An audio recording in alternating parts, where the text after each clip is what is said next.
আসসালামু আলাইকুম প্রিয় দর্শক, সবাই কেমন আছেন? আশা করি সবাই অনেক ভালো আছেন। আজকে হলো ইফতারিতে রান্না করব একদম সিম্পল একটা রেসিপি, একদম ইজি।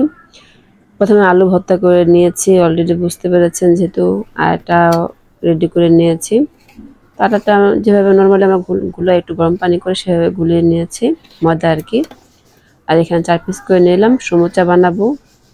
আজকে মাছিগুলো এত জ্বালাচ্ছিল আমাকে কাজ করতে, বিশ্বাস করেন আপনারা। সবার বাসায় কেমন মাছি আছে, আমার বাসায় প্রচুর মাছি। মানে 2 দিন যাবত দেখতেছি, মাঝে মধ্যে একদমই থাকে না, আবার কোথা থেকে আসে জানি না। যাই হোক, একটু স্প্রে করে দিয়ে তারপর আমি মাছিগুলো তাড়িয়ে তারপরে বানাতে বসলাম আবার। এভাবে সমুচাগুলো একদম ইজিভাবে, খুব সহজভাবে একটা রুটি বেলে যেভাবে দেখাচ্ছে আমি, সেভাবে আমি আজকে সব সমুচাগুলো এভাবে বানিয়ে নিয়েছি। এভাবে সমুচাগুলো একদম সিম্পল ওয়েতে বানিয়ে নিলাম এবং খেতে কিন্তু খুবই মজার হয়। জাস্ট ঘরে আলু ভর্তা থাকলেও কিন্তু এভাবে সহজে বানিয়ে নেওয়া যায়। আমি শুকনো মরিচ দিইনি, কারণটা হলো যেহেতু রোজা রাখছি, রোজা রেখে শুকনো মরিচ এখন খেতে চাচ্ছি না, তাই কাঁচা মরিচ দিয়েই করে নিলাম।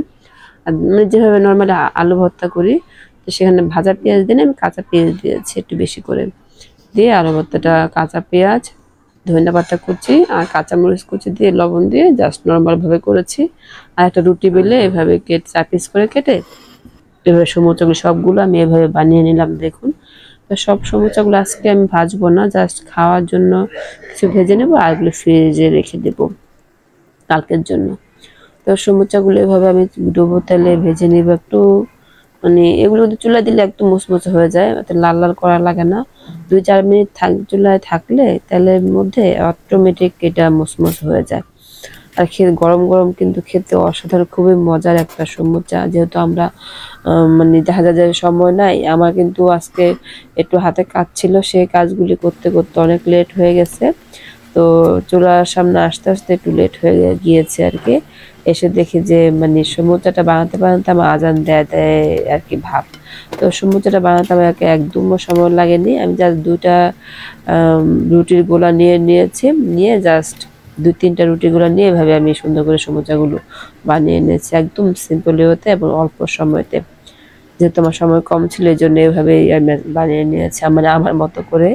আপনারা ইচ্ছে মতো বানিয়ে নেবেন। এর মধ্যে ভাবলাম যে বাইলা মাছগুলো আমি একটু মেখে বসাই দিই, আর সময় যেহেতু কম, আগেই বলছি, তো কোনো রকম পেঁয়াজ কুচি একটু মোটা মোটা করে পেঁয়াজ কুচি করে নিয়েছি। ভাবছিলাম আলু দিয়ে করব, যেহেতু আজান দিয়ে দিবে, ইফতারও তেমন একটা মানে আয়োজন করে নিই। তো তাড়াতাড়ি করে আমি বাইলা মাছগুলোকে হলুদ, মরিচ, লবণ আর কাঁচা পেঁয়াজ, ধনিয়া পাতা, টমেটো 2টা সুন্দর করে দিয়ে মেখে পানি দিয়ে বসিয়ে চলে যাব। অলরেডি আজান দেয় যায় ভাব। তো আমি যে শুধু চিয়া সিডটা ভিজিয়ে রেখে চলে আসি। তো এটা বসাই দিলাম, ভাতটা বসাই দিয়েছি, ভাত অলরেডি বলক চলে আসছে। তো চলে আসলাম ইফতার করার জন্য, আজান অলরেডি দিয়ে দিয়েছে। তো এর মধ্যে ভাবলাম যে একটু ট্যাং মিক্স করে নেই, আর ট্যাংয়ের ডিব্বাটা কি যেন হয়েছে, তো এই জন্য ট্যাং কোথায় ডালবো। তো এই বোতলটা, পানি বোতলটায় আমি ট্যাংটা ঢেলে নিয়েছি, নিতে অসুবিধা হবে। আর এভাবে করে আজকে সবটা আমি চিয়া সিডটা তো আগেই ভিজিয়ে রেখে দিয়েছিলাম, 10 মিনিট হয়নি, তো সুন্দর মতো ভেজে গিয়েছে। আর লেবু দিয়ে সুন্দর করে ঠান্ডা আইস কিউব দিয়ে দিলাম। আইস কিউবটা দিলে একটু ভালো লাগে।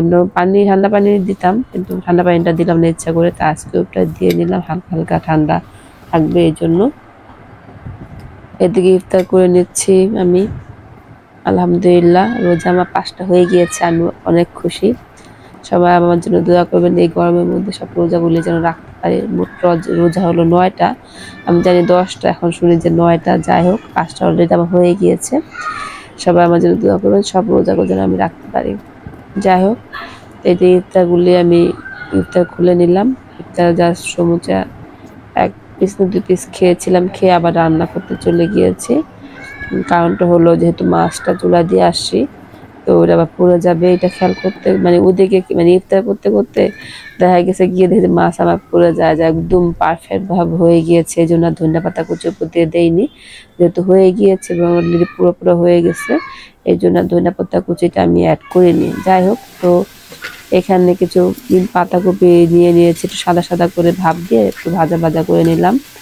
এখানে সামান্য একটু হলুদ দিয়েছি, বেশি মশলা দিলে সেদিন বেশি একটু মশলা বেশি হয়ে গিয়েছিল, আমি খাইনি, আমাকে ভালো লাগেনি। তো আজকের জন্য অল্প মশলা হলুদ দিয়ে আমি ভাজিটা করেছি এভাবে পাতাকপি। এখন কিন্তু পাতাকপি সিজন না, কিন্তু খেতে ভালোই লাগে আমার কাছে। একটু পাতাকপি ভাজি শেষ করে তারপরে বসলাম খেতে।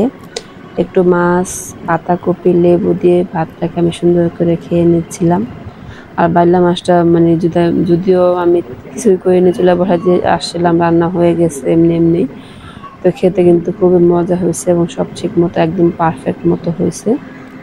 আর পাতাকপি ভাজিটা খুব মজা হয়েছে। আরও মুরগির মাংস তো আরও তরকারি ছিল, সেগুলো একটু একটু করে সব গরম করে নিয়েছিলাম। সব আর দেখলাম না, ভিডিও বড় হয়ে যাবে সেজন্য। আর খাওয়া দাওয়া শেষে জামগুলোই ছিল, তো ভাবলাম একটু জাম খেয়ে নিই। তো জামগুলো সুন্দর করে ধুয়ে আমি নিচ্ছিলাম।